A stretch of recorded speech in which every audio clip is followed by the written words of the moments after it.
Swarovski muzeyinin bağçasında ən yadda qalan hissəsi ağzından şəlalə tökülən nəhəng insan simasıdır. Muzey yerin altındadır və sanki üstündə nəhəng insan tərəfindən qorunur. Girişdə də elə beləcə də yazılmışdı: Nəhəngin yeraltı səltənəti. Bağçaya daxil olan kimi ilk rastımıza gələn qırmızı çadır oldu. Girişində arzunu tut yazılmışdı. Mənim bu muzeydən istəyəcəyim heç bir arzum olmadığına görə muzey haqqında rəyimi yazıb, Azərbaycanlı olduğumu da böyük hərflərlə yazıb bastım. Bağçanın növbəti maraqlı hissəsi yaşıllıqdan yaradılmış labirintidir. Uzaqdan böyük təəssüratı yaratmasa da, içəri girəndə bütün labirintlər kimi o da bizi çaşdırdı. Hələ arada Nərgizi də itirib tapdıq.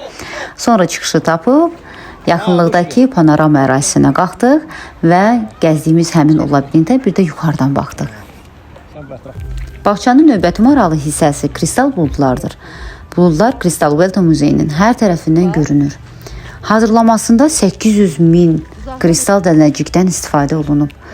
Buludlar bağçaya xüsusi gözəllik qatır. Belə ki, günəş parıldayanda güzgü effekti yaradan baseyndə kristalların parıltısı əks olunur və beləcə sanki bütün bağ parıldayır.